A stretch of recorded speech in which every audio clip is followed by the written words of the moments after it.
Assalamualaikum warahmatullahi wabarakatuh.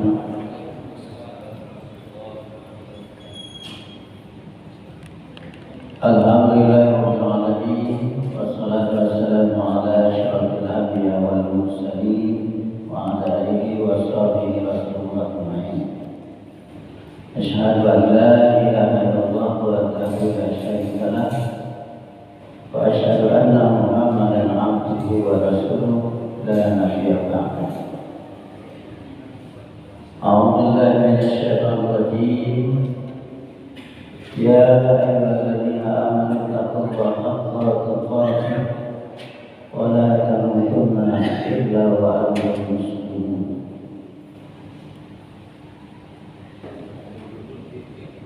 Bapak Ibu jamaah Khatib yang dirahmati Allah Subhanahu wa taala. Puji syukur pada Allah Subhanahu wa taala yang telah memberikan begitu banyak nikmat dan karunia kepada kita. Di antaranya adalah nikmat dan karunia masih dipanjangkan umur kita, kemudian disehatkan kita sehingga kita masih dapat melakukan aktivitas, terutama dalam melakukan ibadah dalam rangka ubudiyah kepada Allah Subhanahu wa taala. Selawat dan salam buat junjungan kita Nabi Allah Muhammad sallallahu alaihi wasallam. Allahumma shalli ala Muhammad wa ala ali Muhammad. Ibu dan bapak jamaah, sebelum kita masuk untuk menyampaikan salah satu hadis dari Rasulullah SAW, kami ingin menyampaikan dulu yang mungkin barangkali semua kita sudah paham. Hanya sekedar mengingatkan kepada kita yang berkenaan dengan sholat berjamaah yang kita lakukan. Terkhusus lagi adalah bagaimana kita membuat saf. Kita ketahui bahwa saf yang di depan itu bagi laki-laki adalah saf yang utama, baru saf-saf berikutnya. Nah, bagaimana cara kita membuat saf? Membuat saf itu dimulai dari belakang imam. Jadi posisi buat saf itu adalah di tengah, bukan dari pinggir. Jadi kalau kita membuat saf, mulai membuat saf itu di tengah, di belakang imam, baru diikuti dengan kanan dan kirinya. Kemudian saf dirapatkan, diluruskan. Lalu bagaimana kalau ada saf yang masih kosong di depan? Bagaimana kita merapikan saf, merapatkan saf kalau ada saf yang di depan masih ada yang kosong? Maka seyogianya adalah yang saf yang di depan itu merapatkan ke tengah.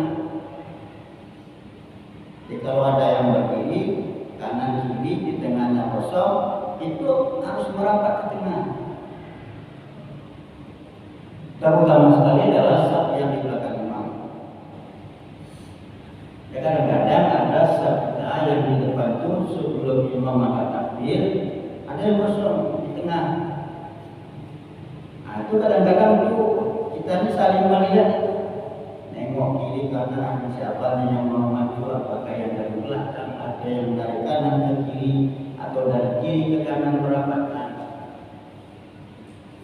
Sejatinya pertama prioritas adalah orang yang berada di saf itu merapatkan ke tengah.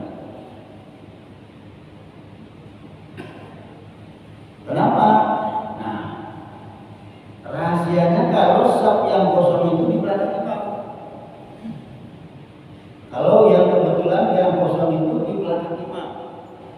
Itu kan agak susah mencarinya. Maka orang yang berada di depan itu, saf yang di belakang imam itu setianya yang merapat ke tengah. Jangan ditunggu orang di saf berikutnya maju ke depan. Kenapa? Kita khawatir kalau yang maju itu mungkin saja anak-anak, sehingga dia menepati safnya di belakang imam. Padahal kan orang yang di belakang imam ini kan seyogianya harus bisa menggantikan imam. Kalau tidak sama bacaannya dengan imam, minimal bisa menggantikan imam. Itu kalau yang kosong di belakang imam. Jadi seyogianya adalah yang merapatkan itu adalah kanan dan kiri rapat ke tengah. Termasuk juga yang bukan di belakang imam, bisa saja di kiri kanan imam yang masih ada kosong. Nah, itu memang harus merapat dulu ke tengah, rapatkan. Kalau tidak ada juga yang mau merapatkan, baru masuk giliran saf yang kedua maju ke depan, yang sejajar. Jangan serong. Jadi yang kosong di sini, yang maju ini dari sana, dari pojok sana, sehingga melewati beberapa jamaah berikutnya. Mestinya yang nanti kalau tidak ada yang mau merapatkan di saf yang kosong ini, tidak ada yang bergerak nampaknya, maka yang bergerak adalah orang yang di depan safnya, maju depan, yang sejajar. Nah ini saya lihat juga nih, masih ada yang mulai kanan kiri, ada yang tak mau, ada yang nyuruh temannya,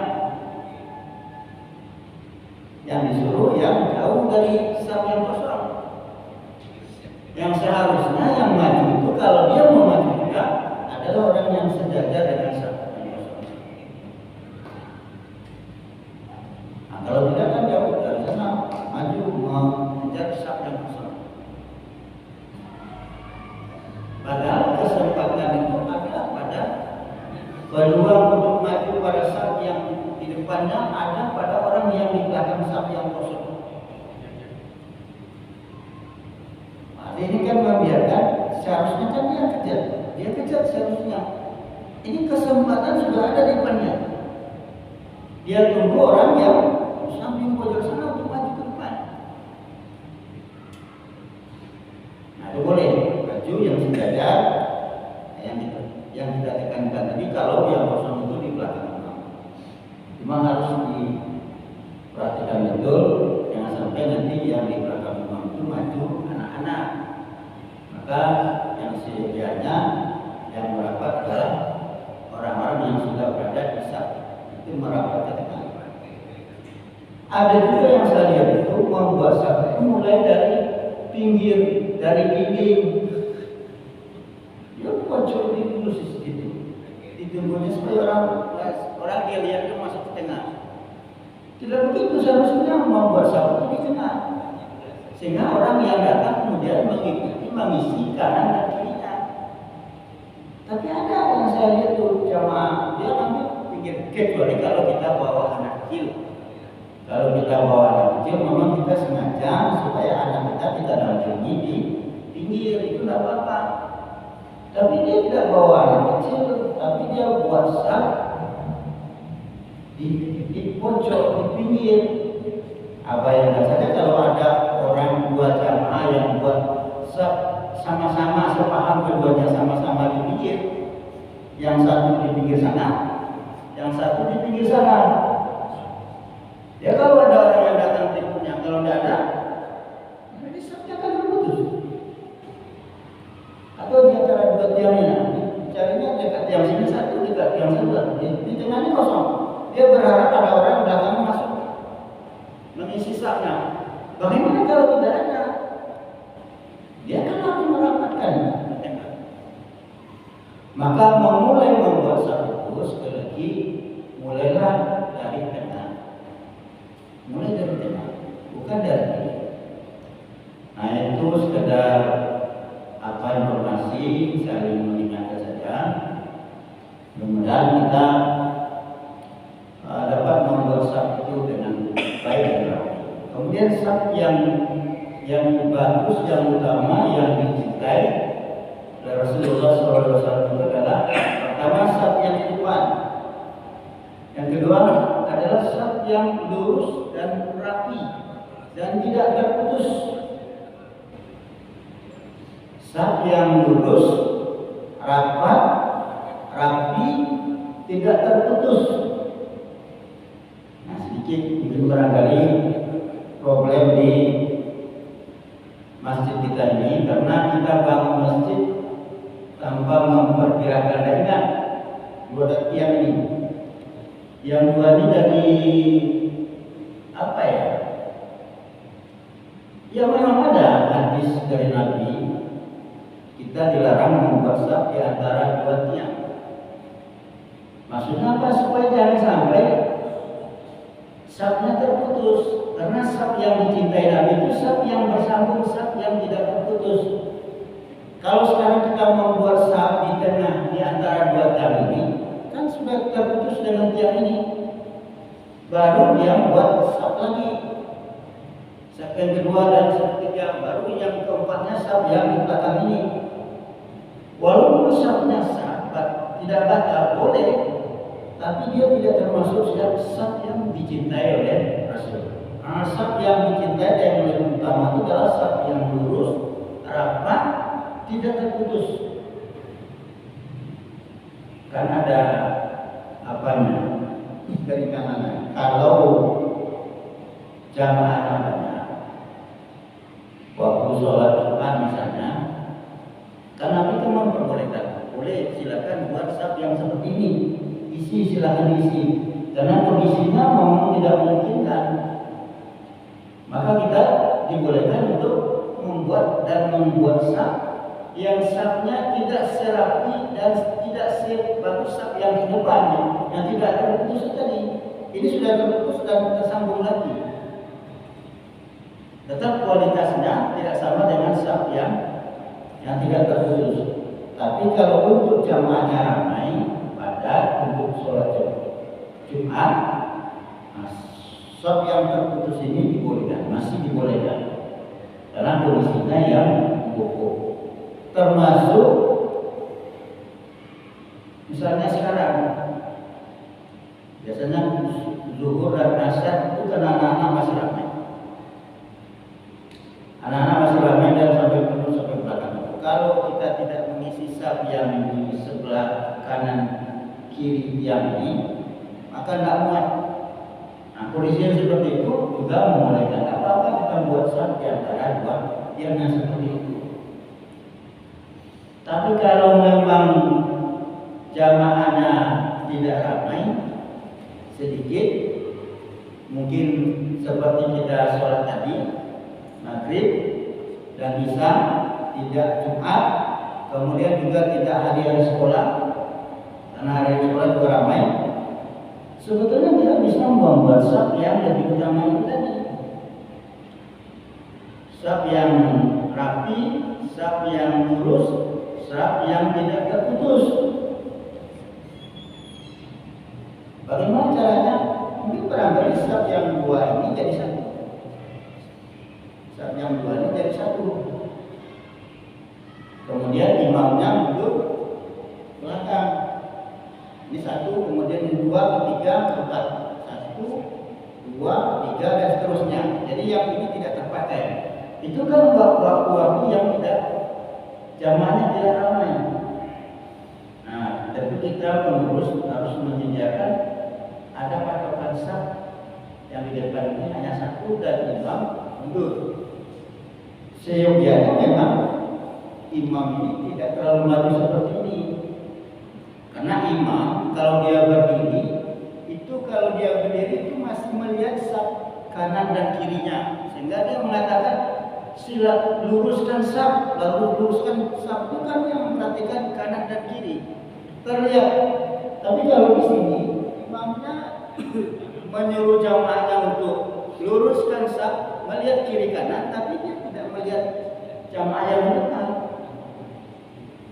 Nah, itu mungkin barangkali solusinya bisa dipikirkan nanti kalau memungkinkan dan kita jamaah Bisa setuju sepakat, bisa kita buat satu saf yang di depan ini, imam mundur ke belakang. Itu memang harus kita tambah tambah sejadah di atas ini, karena sewaktu-waktu sejadah ini safnya akan terpakai juga, terpakai ketika ramai,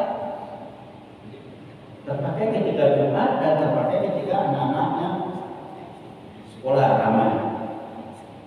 Memang agak sedikit apa ya, untuk mengaturnya itu agak sedikit kita punya perhatian sedikit, tapi mudah-mudahan nanti bisa dibicarakan. Yang sulit itu sebetulnya adalah menginformasikan dan menyampaikan, karena semua jamaah ini belum tentu satu paham.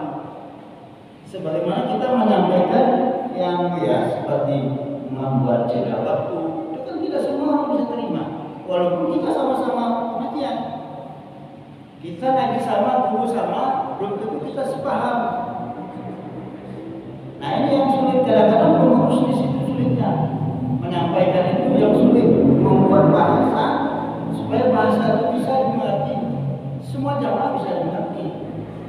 Jangan-jangan kalau kita buat langsung ini, sabnya ada satu sab sini, nanti ada jamaah yang protes. Kok di sini? Oh berubah pula gayanya. Nah itu memang pertama perlu komunikasi, menyampaikan, kemudian perlu waktu juga. Belum tentu hari ini kita sampaikan bisa kita terima, bisa kita terapkan, itu belum tentu. Sebagaimana kita menerapkan membuat jeda setiap waktu ada sholat sunatnya, itu berkali-kali, bahkan sudah dilaksanakan, mundur lagi, dicabut lagi, kemudian dicoba lagi, diulang lagi. Nah itu berkali-kali. Ya tapi nggak apa-apa, penting kita harus sama-sama memahami. Jadi kalau sekarang ini kan kesulitan kita, imam sudah sering, saya dengar imam sudah sering menyuruh untuk menemukan saf yang nomor 2 ini, yang nomor 2 ini yang menjadi apa? Yang depan ini tidak masalah, karena tidak terputus. Karena yang nomornya saf yang nomor 2 ini, jadi memang bagaimana mau tiangnya diroboh nanti lagi, kami sudah terbangun seperti ini. Dulu waktu bangun kakak pikir, kalau kita tahu kemarin yang biasa sedikit. Nah, itu karena itu tadi perlu dikomunikasikan. Baik, mendengarkan itu hanya sekedar membuka wacana, nanti bagaimana nanti dengan masjid dengan jemaah kita bicarakan. Lalu yang kedua yang ingin saya sampaikan pada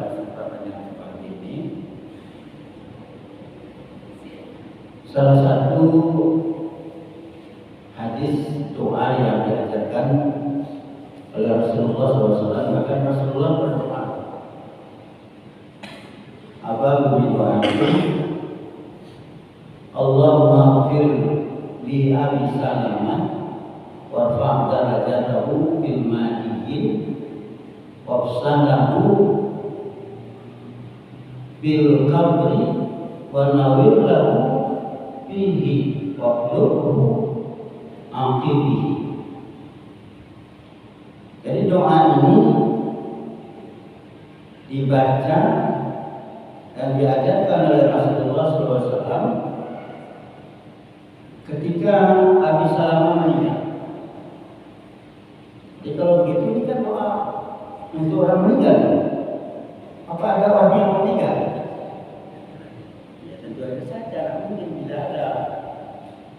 Yang saya maksud, kadang-kadang kita ketika kita melayat ke rumah-rumah orang yang ditimpa musibah, atau mungkin barangkali juga keluarga kita yang kebetulan ada salah satu keluarga kita yang sakit parah, yang mau meninggal, yang sakratul maut, yang kadang-kadang kalau kita tidak punya ilmunya, tidak tahu dan tidak mengerti apa yang harus kita lakukan, itu kan kita akan kebingungan. Dan ini pasti dan tidak mungkin semua keluarga akan mengalami hal seperti ini. Apakah anaknya, istrinya, suaminya,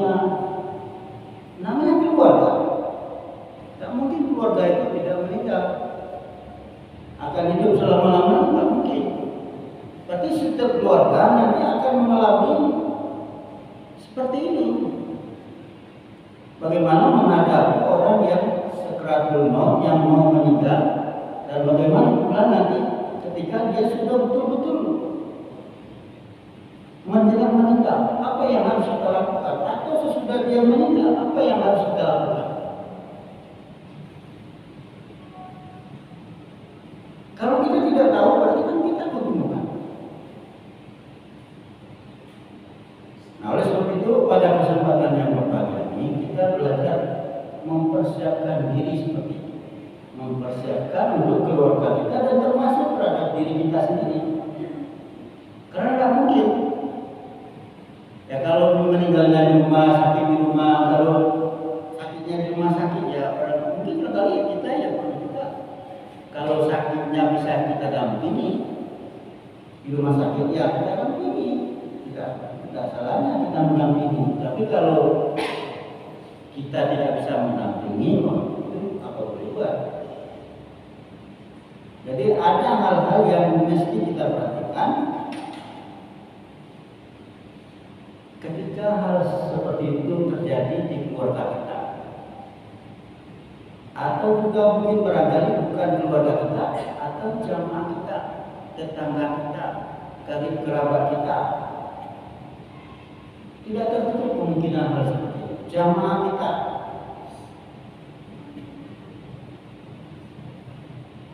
itu doa yang diajarkan oleh Rasulullah. Allahumma ighfir li Abi Salamah. Nah yang meninggal waktu itu adalah Abi Salamah. Tapi kalau yang meninggalnya bukan Abi Salamah, tinggal ganti namanya. Misalnya kalau namanya Ahmad, berarti Li Ahmad. Kalau yang meninggal itu namanya Muhammad, Li Muhammad. Allahumma ighfir li Muhammad. Atau kalau namanya Karim, kita tinggal ganti namanya Karim itu Li Karim. Allahumma ighfir li Karim. Atau kalau kita tidak tahu namanya, maka kita ganti dengan Allahumma ighfir lahu warfa' darajatahu fil madiyyin wafsalahu fil qabri wa nabir lahu fihi wa qulub fi aqabi. Itu doa yang diajarkan oleh Rasul ketika Abi Salamah meninggal dunia. Apa itu yang diminta oleh Rasul? Rasul memintakan ampun terhadap orang yang meninggal dunia ini. Allahumma ighfir li Abi Salamah. Ya Allah, ampunilah Abi Salamah. Angkatlah derajatnya, lapangkan kuburnya, dan terangkanlah di dalamnya. Bahkan di ujungnya juga Nabi mendoakan semoga dia istrinya mengganti dengan yang lebih baik, atau juga dia merelakan memberikan keikhlasan dari peristiwa itu. Nah, ini kan doa, karena memang doa ini kita baca ketika kita melihat saudara kita, siapapun yang meninggal. Jangan sampai kita datang tidak berdoa, tidak mendoakan. Malah kita ceritanya macam-macam. Bahkan ada juga yang tertawa-tawa, terbahak-bahak di rumah orang yang sudah meninggal. Itu tidak bagus. Datang melihat orang meninggal tanpa mendoakannya, padahal kita disuruh untuk mendoakan saudara kita yang sudah meninggal itu. Datang aja kita kalau kita tidak tahu, yang paling tidak kalau kita tidak persis sama dengan doa ini, kita boleh mendoakan saya. Intinya kita mohon ampun. Kalau tidak bisa juga dalam bahasa Arab, bahasa kita juga berdoa. Ya Allah, ampuni dia. Nanti kita berdoa. Tapi kalau sesuai dengan doa yang diajarkan Nabi, minimal Allahumma ighfir lahu warfa' darajatahu fil madiyyin. Sampai situ juga dapat. Kalau kita dapat namanya, kalau tahu namanya Allahumma ighfir li, sebutkan namanya. Warfa' darajatahu fil madiyyin. Boleh ditanjurkan. atau juga dengan bahasa kita juga. Jangan sampai kita sekali lagi kita melayat tidak mendoakan saudara kita yang meninggal itu. Kita ganti dengan cerita. Bolehlah kalau kita bertanya sekedarnya saja. Karena itu pertanyaannya panjang. Apa meninggalnya, apa sakitnya, berapa orang anaknya. Wah, semuanya ditanya. Kalau 100 orang yang datang semuanya nanya dengan pertanyaan yang sama, repot juga menjawab. Ya kalau menurut saya sebenarnya tidak apa-apa. Kalau mau bertanya itu sudah penting. Tak penting. Hanya kalau sekali tahu ya sedikit saja, jangan banyak-banyak tanyanya. Nah, yang penting itu doa. Doa ini juga diajarkan ketika kita menutup mata orang yang meninggal dunia. Jadi kan pertama itu kan kalau kita lihat lagi dari riwayat Al-Barra. Al-Barra itu adalah salah seorang sahabat Nabi meninggal dunia. Kemudian dia berwasiat kepada sahabat yang lain untuk disampaikan kepada Rasul. Ketika Rasul datang melayat Al-Barra ini yang sudah meninggal ini, para sahabat menyampaikan wasiatnya ya Rasul. Al-Barra ini berwasiat. Apa wasiatnya? Dia berwasiat supaya sepertiga dari hartanya diserahkan kepada engkau ya Rasul. Kemudian dia berwasiat juga supaya dia dihadapkan ke arah kiblat. Kata Rasul, apa yang dia wasiatkan itu sesuai dengan fitrah. Jadi kalau sesuai dengan fitrah, sesuai dengan ajaran Islam, itu berarti wasiatnya dilaksanakan. Tapi kalau tidak sesuai dengan fitrah, maka wasiatnya tidak wajib kita laksanakan, walaupun itu wasiat. Riwayat ini juga menunjukkan bahwa orang yang akan meninggal dunia itu kalau dia punya harta, itu disunahkan untuk berwasiat. Kalau dia punya harta yang berkenaan dengan harta ini, dia mencatatkan harta yang kita wasiatkan itu tidak boleh lebih dari sepertiga. Seperti Al-Barra ini tadi berwasiat ingin memberikan sepertiga hartanya kepada Rasulullah SAW. Nah, kita juga berwasiat seperti itu. Tidak boleh kita melebihi dari sepertiga. Anaknya ada 4, 5. Dia wasiatkan separuh hartanya berikan kepada siano atau diberikan untuk pembangunan ini. Kalau itu baik, tapi nggak boleh lebih dari sepertiga. Hartanya 1 M, dia wasiatkan 1,5 M berikan ke Masjid Taqwa. Masjid Taqwa sekarang sedang butuh untuk bocor di atas itu. Nggak boleh. Boleh hanya sepertiga. Yang lebihnya tetap akan dibagi dengan para harta waris. Atau juga berwasiat. Ada orang yang hanya Ustaz, bagaimana kalau orang yang mau meninggal ini dia berwasiat supaya hartanya ini setelah nanti dia meninggal dunia dibagi rata kepada anaknya. Anaknya ada berapa? Anaknya ada 2. Laki perempuan, 1 laki 1 perempuan. Nah, itu boleh dilaksanakan. Karena ini tidak fitrah. Fitrahnya bagaimana? Laki 2 bagian, perempuan 1 bagian. Kalau kita buat wasiat seperti itu, berarti wasiatnya melanggar, merubah ketentuan. Kecuali kalau dia dihibahkan semasa hidup. Nah, itu tidak masalah. Ketika hidup dia hibahkan, setuju kedua pihak, anak-anaknya setuju, ini kita bagi, ini untuk adik, yang perempuan ini untuk kakak, yang laki-laki setuju, maka ini dihibahkan. Dihibahkan apa-apa. Tapi kalau sudah meninggal dunia diwasiatkan harta orang yang sudah meninggal itu harta waris. Jadi kita tidak boleh berwasiat merubah ketentuan. Nah, ini pelajaran yang pertama yang kita ambil dari riwayat ini. Jadi Nabi menghadapkannya ke arah kiblat. yang harta sepertiga yang diwasiatkan itu Nabi serahkan kembali kepada anaknya Al-Bara. Karena Nabi tidak mau menerima harta, bukan tidak sah, bukan tidak boleh, tapi Nabi sendiri mengembalikan harta apa yang diwasiatkan itu. Ada anak-anaknya yang lebih, tapi tidak termasuk harta waris, harta yang kembalikan lagi oleh Rasul kepada anak-anaknya.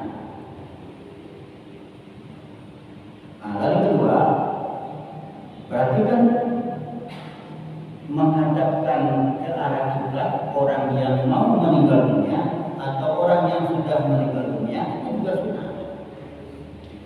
Nah, tinggal lagi bagaimana cara menghadapkannya ke arah kiblat. Cara menghadapkan ke arah kiblat orang yang sudah meninggal, baik pun orang yang belum meninggal. Yang belum meninggal bisa dalam keadaan posisi tidur. Tidur kan kita juga sunnah menghadap ke arah kiblat. Tidur malam. Ketika kita tidur itu sunnah kita tidur menghadap ke arah kiblat. Caranya ada dua caranya. Kalau dia tidur terlentang, maka kakinya ke arah kiblat. Tapi kalau posisi kiblat di sini dia terlentang, kepalanya di belakang, kepalanya diangkat sedikit. Begitu juga orang yang sholat ketika sakit menghadap kiblat, tidur terlentang seperti ini, kakinya ke arah kiblat. Nah, ini cara pertama. Cara pertama posisi menghadap kiblat, terlentang, kakinya di arah kiblat, kepalanya di belakang, agak ditinggikan sedikit. Begini posisi orang tidur, begini juga posisi orang yang sudah meninggal atau menjelang meninggal ketika dihadapkan kiblat. Atau ketika dia sholat menghadap kiblat, orang yang sakit. Tapi juga boleh menghadap kiblat itu kepalanya sebelah kanan kiblat, kepalanya searah sebelah kiblat, lalu dia miring ke arah kiblat, miring. Jadi kalau kita tidur di rumah, di sini tidur, nah, arahnya kiblatnya sini, kepalanya kanan ini, nah, dia miring, itu arah kiblat. Seperti orang dimakamkan. Nah, bagaimana orang di dalam kuburan itu dimiringkan? Miringnya kan ke arah kiblat, kepalanya arah sebelah kanan. Tapi kalau kita menyolatkan jenazah atau meletakkan jenazah di rumah, itu kan tidak bisa kita lakukan. Ya sholat depan, ya kan posisinya miring seperti ini. Kalau mau kita taruh memanjang ke situ, ini di belakang jamaah mau menyolatkan, maka ini tidak utuh dia menghadap kiblat, tapi sudah dianggap dia sudah menghadap kiblat, walaupun posisinya terlentang,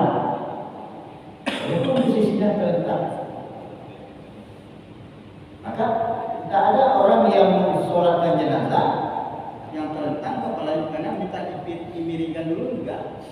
Tidak perlu, karena itu kondisinya seperti itu. Termasuk juga kondisi rumah, karena kondisi rumah ketika kita bangun rumah dulu itu menjadi ukurannya bukan kiblat, yang menjadi ukurannya biasanya jalan. Gimana jalannya?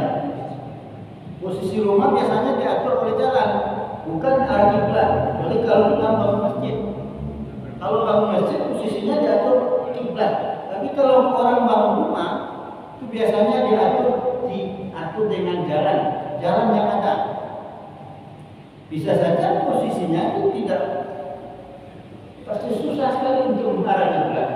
Menurut kok arahnya begini. Susah sekali, kadang mengatur ranjang dalam rumah itu susah.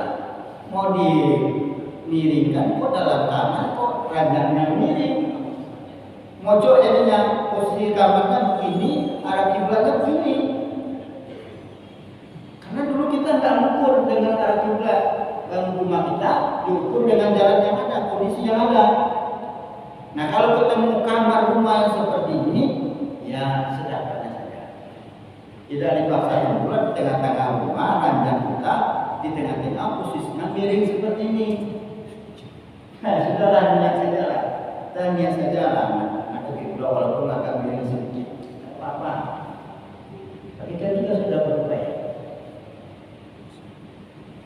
Ada yang pertama. Ini termasuk juga nih perang yang mesti kita tahu juga, nanti jangan sampai nanti bertengkar karena ada orang meninggal dunia bertengkar masalah letak mayat di rumah. Wah, ini nggak ke arah kiblat. Yang satu begini nanti mayatnya jadi tarik-tarikan. Yang kata yang satu begini, yang kata yang satu begini.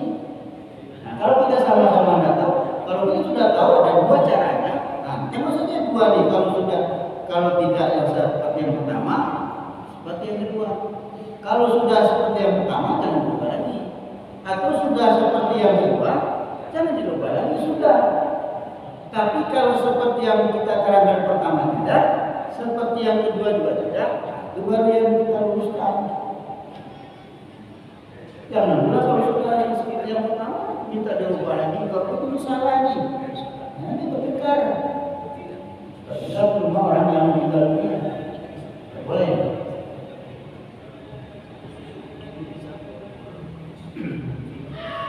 Ini dari hadis Al-Baqarah.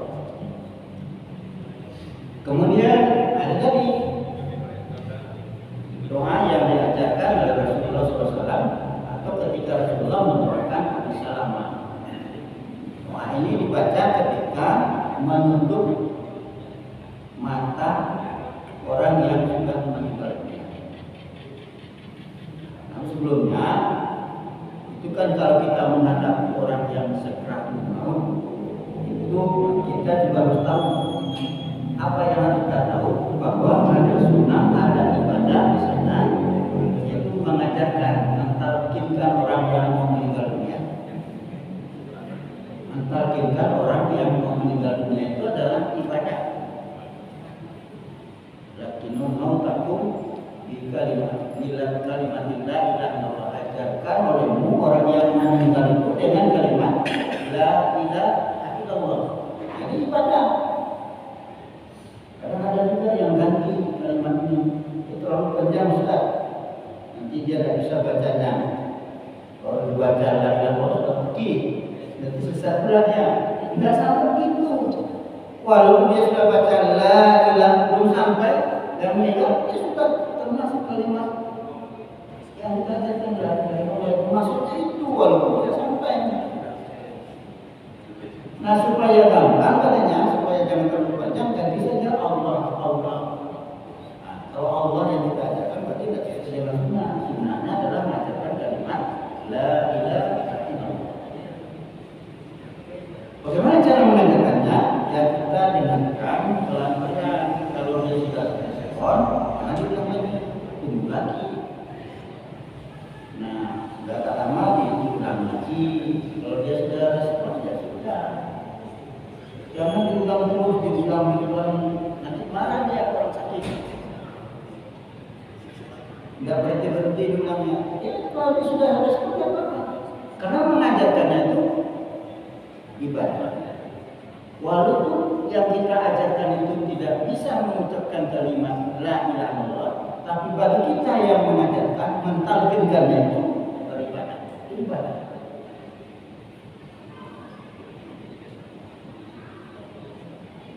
Siapa saja. Nah, ketika dia sudah meninggal dunia, lalu itu yang kita doakan. Kita disuruh oleh Nabi untuk mendoakan orang yang sudah meninggal.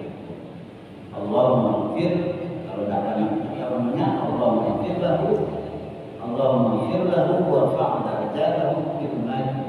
Ini masih kita gunakan.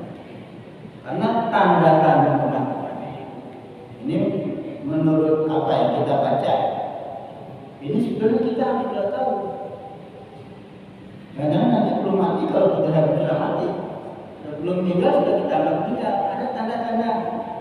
Biasanya tanda-tanda orang sudah meninggal bisa dilihat dari nadi. Diraba nadinya, apabila nadinya tidak berdenyut tinggi, itu salah satu tanda bahwa dia sudah meninggal. Nah, itu bisa di leher, bisa di tangan, bisa dirasakan nadinya. Yang kedua, itu di nafas. Kalau tidak ada lagi nafasnya, itu orang biasanya mengujinya, melihatnya mendekatkan ke hidungnya. Kalau kaca didekatkan ke hidung orang yang meninggal itu, kalau masih ada embunnya, berarti dia masih bernapas, berarti dia masih ada kehidupan.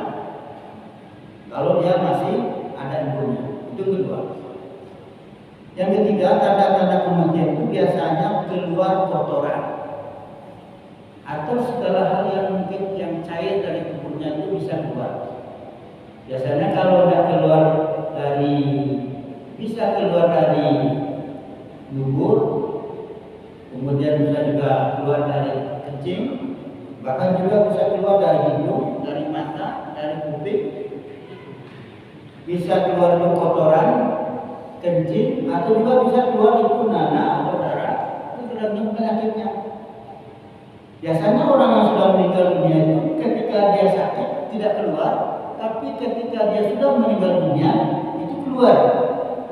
Nah, itu juga tanda bahwa orang itu sudah meninggal dunia. Kemudian juga ada tanda lain, misalnya tidak ada tegangan. Kalau kita goyang, kita pegang, dia nurut, tidak ada tegangan. Kemana kita arahkan dia ke arah tangannya, bisa dan itu sesaat, tidak lama. Jadi tangannya tidak ada respon, tidak ada tegangan. Begitu kita sentuh sedikit, dia akan lepas. Kita goyang, dia juga tidak ada apanya, tidak ada tegangannya. Dan itu biasanya itu tidak lama. Ya, nanti akan berubah yang tegangan hilang itu, yang lemas itu, bisa saja nanti akan menjadi keras lagi kalau sudah lama. Tapi waktu dia meninggal biasanya itu tanda-tanda orang yang sudah meninggal dunia. Yang terakhir tandanya matanya terbuka separuh, antara terbuka dengan tidak. Karena orang yang meninggal dunia itu biasanya pandangan matanya mengikuti roh. Bisa saja nanti ketika meninggal dunia itu matanya terbelalak, terbuka besar, tapi sesudah itu dia menutup, tapi tidak tertutup utuh, dia tertutupnya separuh. Nah, itu juga tanda bahwa orang sudah meninggal dunia. Nah, Nabi mengajarkan ketika kita temui mata yang masih terbuka separuh ini, maka kita ditutup sambil membacakan doa tadi, sambil mendoakannya. Kalau tidak apa doa tadi, ya kita doakan saja pada Allah Subhanahu wa Ta'ala. Tapi kalau kita bisa bacanya, iman Allahumma fir, namanya siapa, atau kalau kita tidak tahu namanya, atau namanya tahu tapi nyebutnya susah, nama orang kan ada susah itu panjang. Nah, sudah Allahumma fir lahu saja, Allahumma fir lahu warfa' darajatahu bil mahdi. Ya Allah, ampuni dia, angkat derajatnya ke tempat orang-orang yang mendapatkan petunjuk dari Allah Subhanahu wa Ta'ala. Baik orang yang baru meninggal dalam rangka menutup matanya, atau juga ketika kita menerima berita kematian, nah kita juga disunahkan untuk mendoakannya. Bukannya sekedar mengucapkan kalimat istirja, inna lillahi wa inna ilaihi raji'un, itu sunnah kita, tapi di samping juga kita sunnah mendoakannya. Nah, tinggal lagi caranya. Kadang-kadang kita kan banyaknya berdoa lewat WA. Apa dia berdoa yang penting ditulis di WA. Ramai kelihatan masjid WA-nya, grupnya masjid takwa. Semuanya menulis kalimat doa. Ya walaupun tidak di WA itu, kita langsung mendoakannya. Bukankah doa yang paling bagus, yang paling afdal itu ketika kita mendoakan orang lain datang. Kita dengar saya meninggal, ya langsung istirja kemudian doakan. Nah, sudah itu kalau mau selesai, silakan itu sudah bonusnya. Tapi jangan itu memadai di WA itu kita share tapi kita tidak doakan. Sekedar nge-share doa tapi kita sendiri tidak doakan orang yang meninggal dunia itu. Apalagi diiringi di akhirnya, semoga dia husnul khotimah. Nah, jelas sudah meninggal dunia, semoga lagi. Kalau semoga itu sebelum meninggal, semoga dia meninggal dalam keadaan husnul khotimah. Kalau sudah beritanya meninggal, jangan itu yang mesti kita lakukan. Itu sering itu di WA penutup istirja, kemudian doa, kemudian terakhir semoga dia husnul khotimah. Jelas sudah meninggal dunia bisa semoga lagi. Mungkin itu Allah memberikan doa kalinya. Mungkin itu yang dapat kami sampaikan. Dan ada manfaatnya kita semua, termasuk juga tadi apa yang kita gunakan pertama kali asal. Wassalamualaikum warahmatullahi wabarakatuh.